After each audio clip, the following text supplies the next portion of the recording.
मेवात में ईद के मौके पर गौ हत्या गौ तस्करी में कमी लाने के लिए आयोग मेवात पहुंचा। बता दें, ईद उल फितर के अवसर पर गौ हत्या एवं गौ तस्करी के मामलों में कमी लाने के लिए गौ सेवा आयोग पूरी तरह से सक्रिय दिखाई दे रहा है। गुरुवार को गौ सेवा आयोग के वाइस चेयरमैन पूरन यादव ने लघु सचिवालय नूंह स्थित मीटिंग हॉल में एक महत्वपूर्ण बैठक ली, जिसमें उपायुक्त अखिल पिलानी, पुलिस अधीक्षक राजेश कुमार के अलावा गौ सेवा आयोग के सदस्य आस मोहम्मद, सुरेंद्र आर्य तथा गौ रक्षा दल से जुड़े हुए लोगों के अलावा गौशाला चलाने वाले पदाधिकारियों ने बैठक में भाग लिया। इस बैठक में इसी बात पर विस्तार से पूर्वक चर्चा हुई कि ईद के मौके पर गौ हत्या व गौ तस्करी के मामलों में कमी लाई जाए। हालांकि पत्रकारों से बातचीत के दौरान वाइस चेयरमैन पूरन यादव ने कहा कि पिछले 2 वर्षों से ईद के अवसर पर गौ हत्या व गौ तस्करी के मामलों में काफ़ी कमी देखने को मिल रही है। उन्होंने ये भी कहा है कि कुछ दिन पहले समाज के लोगों ने गौ हत्या व गौ तस्करी सहित कई सामाजिक बुराइयों को रोकने के लिए एक महत्वपूर्ण पंचायत की गई थी। उन्होंने कहा कि सभी को मिलजुल कर रहने की जरूरत है। इस बैठक में जो गौपालक हैं उनके गोवंश की टैगिंग करने तथा वीडियोग्राफी करने पर भी महत्वपूर्ण बातचीत हुई है। यह भी सुझाव बैठक में निकलकर सामने आया कि जो भी यहाँ बड़े गौपालक हैं उनको सम्मानित किया जाएगा। इसके अलावा गौशालाओं के रखरखाव तथा गौवंश के संवर्धन के लिए राज्य सरकार द्वारा जो राशि दी जा रही है उसके बारे में भी विस्तार पूर्वक चर्चा हुई। उन्होंने कहा कि इस समय प्रदेश भर में तकरीबन 597 गौशालाएं चल रही हैं, जिनमें तकरीबन 4 लाख के करीब गौवंश हैं। कुल मिलाकर ईद के मौके पर गौ तस्करी गौ हत्या के मामलों में कैसे कमी लाई जाए, इसे लेकर हरियाणा गौ सेवा आयोग पूरी तरह से धरातल पर उतर चुका है। बता दें कि मेवात मुस्लिम बाहुल्य जिला है और उन्होंने एक महत्वपूर्ण बैठक ली और सभी समाज के लोगों से गौ तस्करी गौ हत्या के मामलों में कमी लाने के लिए सहयोग की अपील की है। वाइस चेयरमैन ने जिला प्रशासन व पुलिस प्रशासन के द्वारा गौ हत्या व गौ तस्करी रोकने के उपायों की जमकर सराहना की गई। आप देख रहे हैं मेवात से लियाकत अली की रिपोर्ट। हमारे चैनल को सब्सक्राइब जरूर कर लीजिएगा। आज एक महत्वपूर्ण बैठक ली गई है। मैं ये कहना चाहूँगा कि आज जो ये बैठक हुई है बहुत सौहार्दपूर्ण माहौल में हुई है और सभी गौ भक्तों ने, और विशेषकर मैं आभार प्रकट करना चाहूँगा प्रशासन का, डीसी साहब का, एसपी साहब का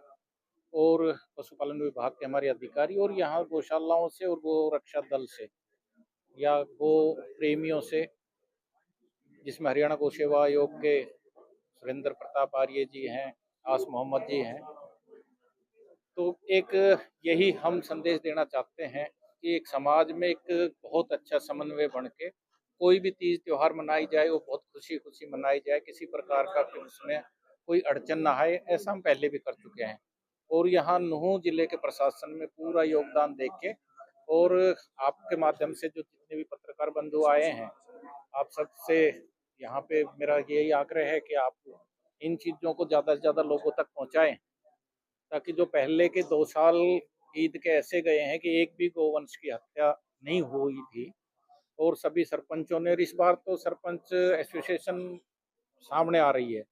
और वो सभी से आग्रह कर रहे हैं, वो सामाजिक दंड भी दे रहे हैं और पुलिस प्रशासन आयोग सरकार जो है कि इस विषय को लेकर गंभीरता से चिंतन में है कि किसी प्रकार का कोई भी गौवंश की हत्या ना हो और सौहार्दपूर्ण में ये त्योहार बीते।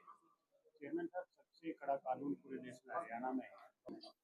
हाँ, आयोग ने इसमें कुछ जो रहा है वो इस एक्ट में कुछ तब्दीली भी कराने का प्रावधान किया है जो अंडर प्रोसेस में है, क्योंकि हमें शिकायतें मिल रही थी कि कुछ गाड़ियां जो है कि छूट जाती है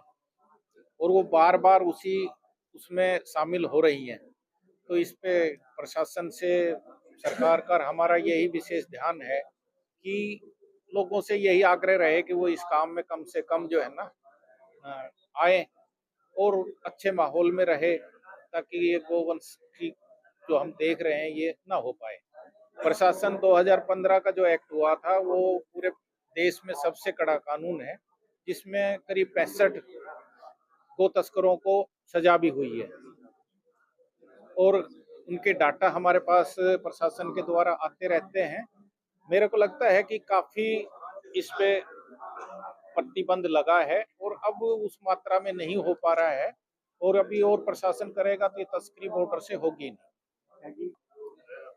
हरियाणा प्रांत में 697 गौशालाएं रजिस्टर्ड हैं जी, कुछ अनरजिस्टर्ड गौशालाएं हैं,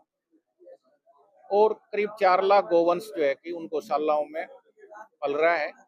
उसमें समाज का भी पूरा योगदान है। हरियाणा सरकार ने जो 595 करोड़ का बजट निर्धारित किया है, उससे भी अभी 3 तारीख को सीएम साहब ने चारा अनुदान राशि वितरण की है 70 करोड़ रुपए की इसी महीने मार्च में एक चारा अनुदान राशि और आ जाएगी। तो जो आपका विषय है, मेरे को लगता है कि ये बहुत जल्दी ही हम जो है कि सारे उसको पूरा कर पाएंगे।